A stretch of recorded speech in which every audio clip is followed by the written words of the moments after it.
Hello बच्चों, कैसे हो आप सब। आई होप आपकी एग्जाम्स की प्रिपरेशन अच्छी चल रही है।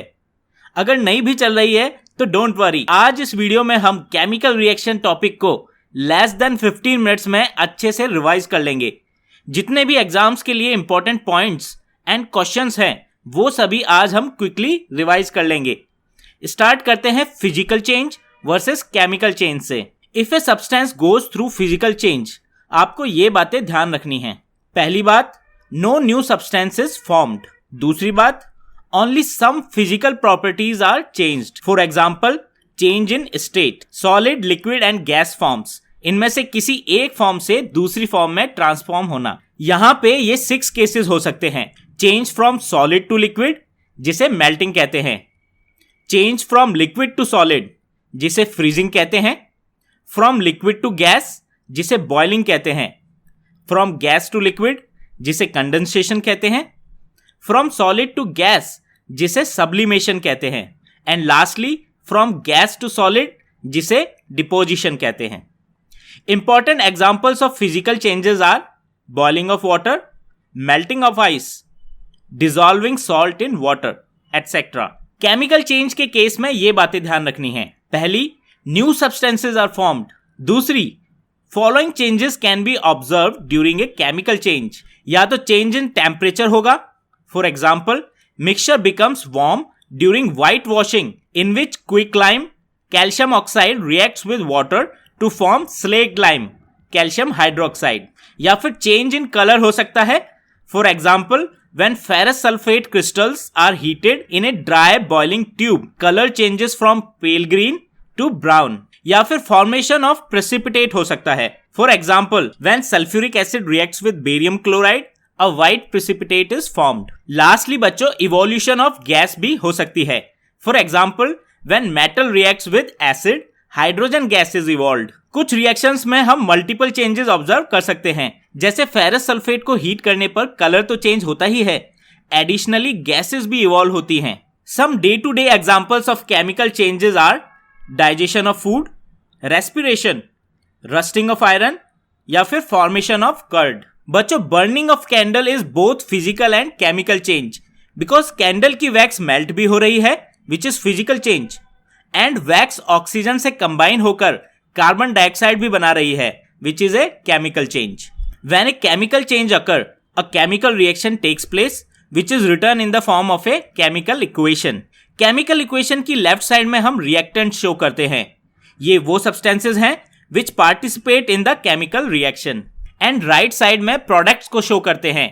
ये वो substances हैं which are formed as a result of chemical reaction.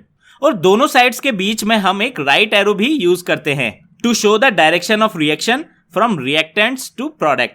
Now it is very important to balance the chemical equation based on law of conservation of mass, which says जितने atoms left में होंगे उतने ही right में भी रहने चाहिए, बस ये rearrange हो जाएंगे to form different substances. Equation balance करने के लिए simply ये 3 numbers आपको याद रखने हैं, 2, 3 and 4.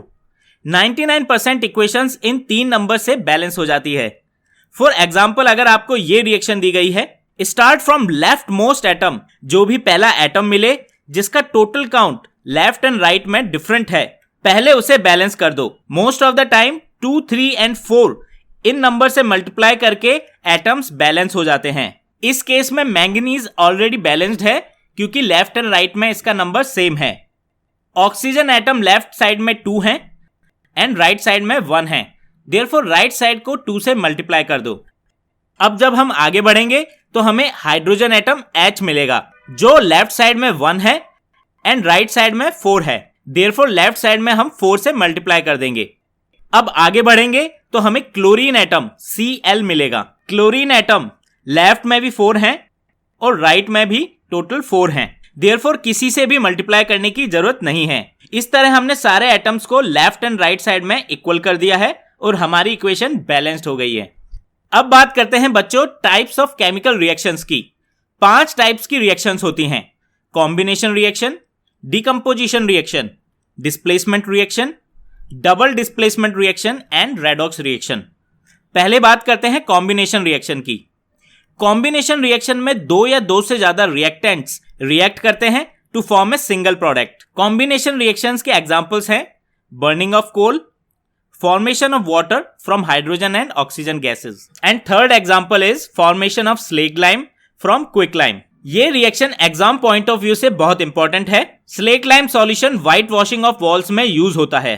Calcium hydroxide slowly reacts with carbon dioxide in air to form a thin layer of calcium carbonate which is white or milky in color. If excess carbon dioxide is passed over calcium hydroxide, then the milkiness disappears because calcium carbonate changes to calcium hydrogen carbonate which is colorless. Second type of reaction है decomposition reaction. Decomposition reaction में एक single compound दो या दो से ज्यादा compounds में split हो जाता है. Decomposition reaction needs energy to take place. There are three ways in which we can provide the energy. First case में हम हीटिंग करते हैं. इस टाइप के डिकम्पोजिशन को थर्मल डिकम्पोजिशन कहते हैं. फॉर एग्जाम्पल, जब हम metal carbonates such as calcium carbonate या फिर जिंक कार्बोनेट को हीट करते हैं तो हमें metal oxide, calcium oxide and zinc oxide मिलता है and carbon dioxide gas evolve होती है. अदर एग्जाम्पल इज जब हम लेड नाइट्रेट पाउडर को बॉइलिंग ट्यूब में हीट करते हैं. यहां यह भी याद रखें बच्चों कि नाइट्रोजन डाइऑक्साइड गैस की ब्राउन फ्यूम्स इवॉल्व होती हैं एंड रेसिड्यू का कलर येलो होता है.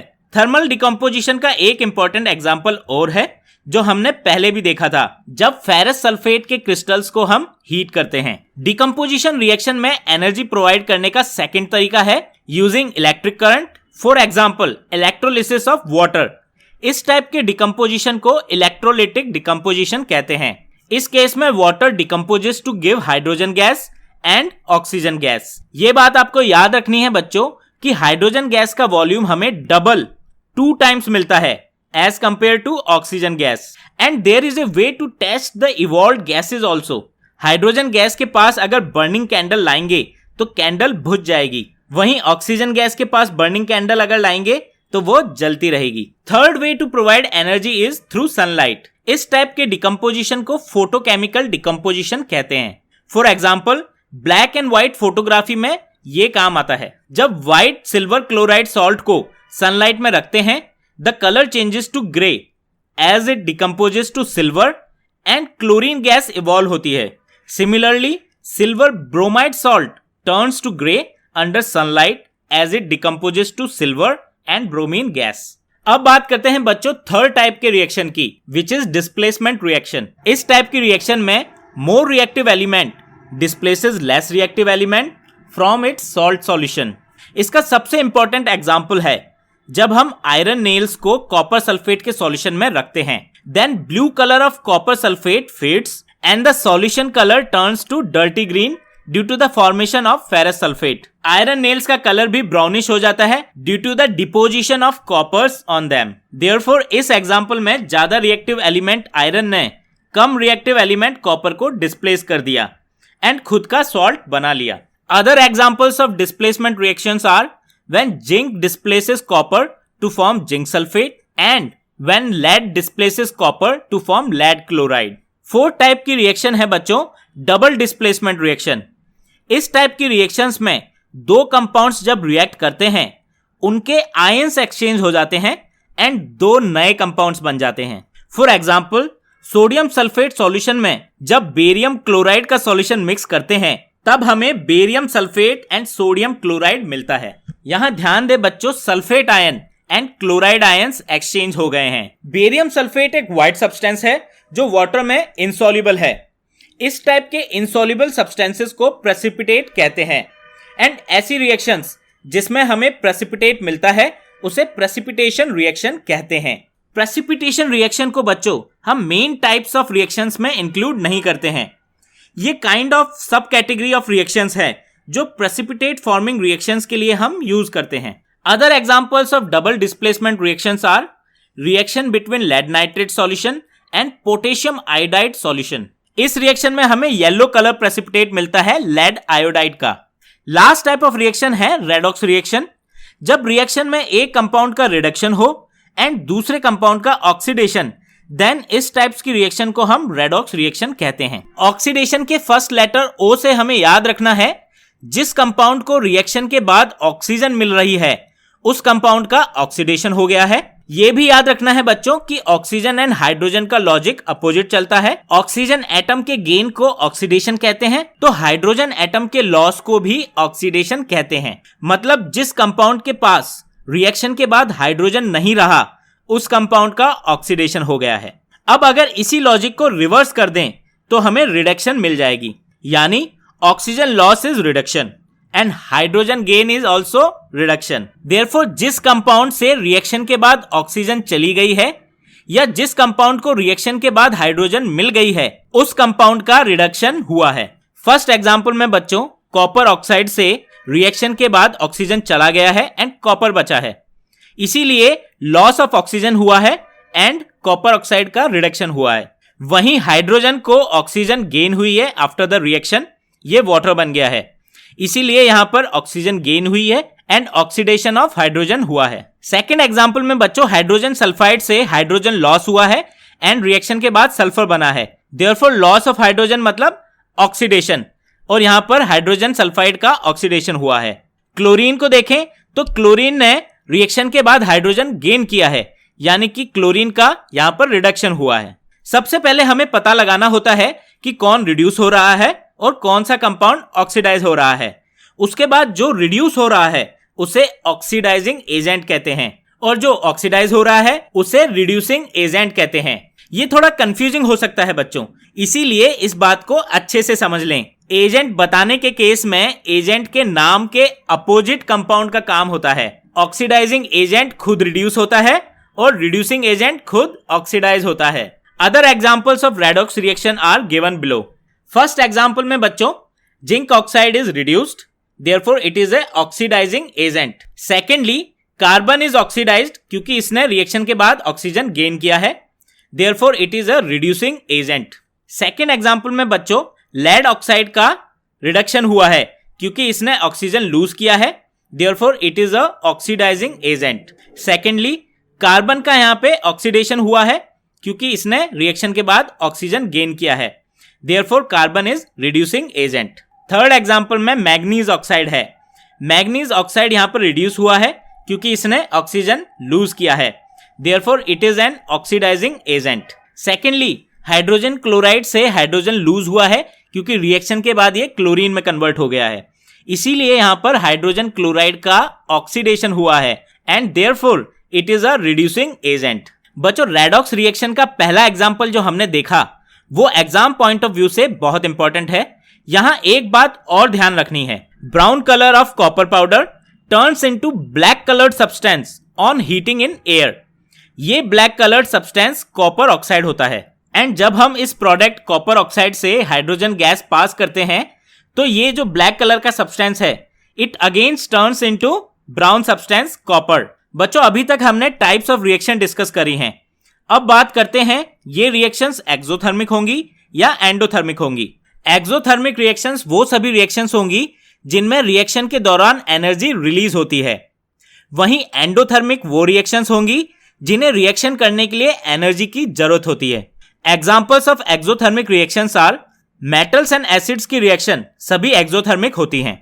सेकेंडली बच्चों burning and combustion reactions are exothermic. For example burning of coal, combustion of natural gas या फिर burning of petrol, all are examples of exothermic reaction. Respiration is also an exothermic reaction because energy is release during respiration. On the other hand बच्चों examples of endothermic reactions are all the decomposition reactions are endothermic because जैसा कि हमने देखा था they require energy to take place. Secondly, photosynthesis is an example of endothermic reaction because the process needs energy from sunlight to take place. अब बात करते हैं बच्चों corrosion and rancidity की। In case of corrosion, the surface of reactive metals are attacked by air, water and other substances around it and it corrodes. Some example of corrosions are, first example is rusting of iron. इस case के अंदर iron के ऊपर एक reddish brown coating आ जाती है जिसे हम रस्ट कहते हैं एंड इस रस्ट का केमिकल फॉर्मूला ये होता है। Second example is black coating on silver due to formation of silver sulphide which is black in colour. Third example is green coating on copper due to formation of copper carbonate. Some of the methods to prevent corrosion are, first method is painting of iron articles. Second method is galvanisation. अब बात करते हैं rancidity की। Rancidity is slow oxidation of oil and fat present in food material. This develops bad taste in the food items. Some of the methods to prevent rancidity are packing food material in airtight containers, flushing of chips bags with nitrogen to prevent oxidation, and third method is adding antioxidant. बच्चों, इस तरह less than 15 minutes में हमने chemical reaction chapter के सारे important point समझ लिए हैं। ये सभी पॉइंट्स एंड एग्जांपल्स एग्जाम में बार बार पूछे जाते हैं, इसीलिए आप वीडियो को 2-3 बार अच्छे से देख लें और इन पॉइंट्स को अच्छे से याद कर लें। आई होप ये वीडियो आपके लिए हेल्पफुल रहा। Happy learning with fundamental.com।